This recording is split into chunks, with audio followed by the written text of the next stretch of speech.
Good evening and welcome to Abby's channel. Tonight we're going to be looking at a Pepsi Coca-Cola bottle. You can see right off the bat that it's a Pepsi double dot. The double dots for Pepsi started in, I believe, 1906. Went up through the 50s. This particular bottle is an amber.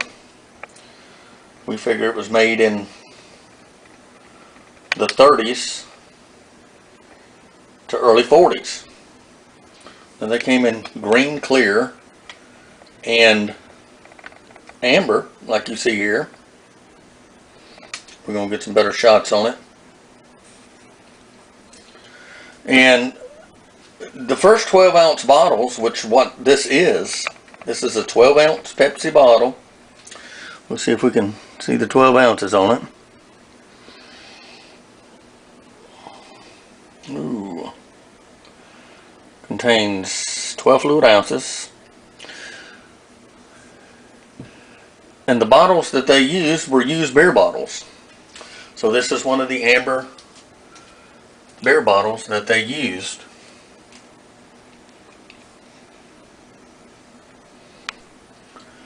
We can see the label. Again, it says sparkling bracing beverage, Pepsi Cola. And it says it's refreshing and helpful. Coca-Cola Company, Long Island, New York, Los Angeles, California. Really nice label on that bottle. So we like to put these videos out so people, when you go scavenger hunting or you go to the flea markets or you go to the consignment shops, whatever, when you're on the hunt, it's what we call it, when we go out looking for things. When you're on the hunt, we want to help in assisting you with determining what you've got and what it could be worth. So we're going to get a look at Mr. Stoddard's notes that he put in his Pepsi book back in 2002 concerning this bottle. It's sticky. So what Mr. Stoddard states in his book, it's a 2002 edition, is that in 1934, Pepsi offered the first 12-ounce bottles for a nickel. The first 12-ounce bottles were used beer bottles, is what you see here. These bottles came in green again, amber, and clear colors. Naturally, this is obviously an amber bottle. Each bottle was decorated with a paper label bearing the Pepsi Cola trademark. Due to the fragility of the paper label, most of these bottles have perished, which makes the paper label beer bottles, which this is, very collectible and valuable. That's on page 115 of his book. And I'm going to try to show you a picture in his collector's book to give you an idea of what he prices them out for if you come across one, keeping in mind that the edges of the labels, etc., any chips in the bottle are going to weigh on the value of that bottle in another collector's eyes. So let's take a look at the book. So we can see right here that in 1940, that's obviously a beer bottle as well. We can see that right there.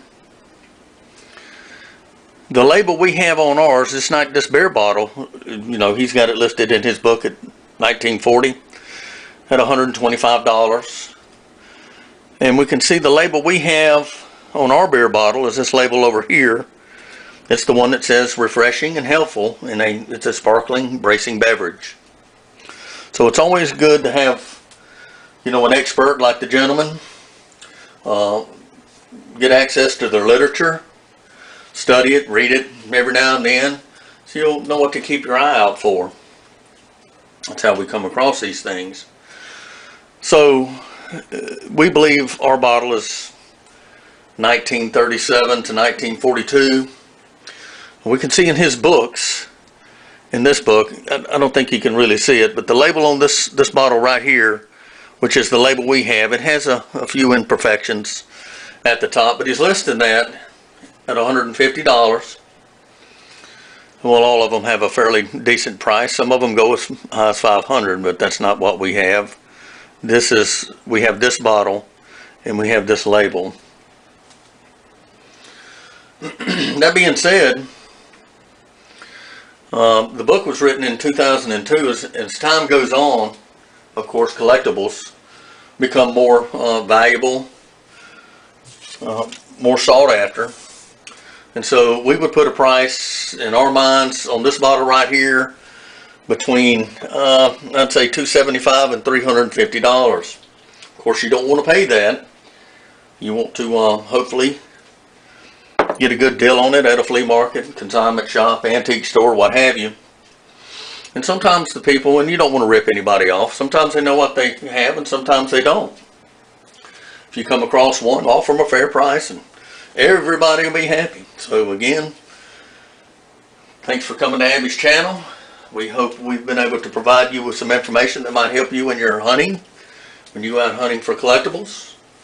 And good evening from Augusta, Georgia.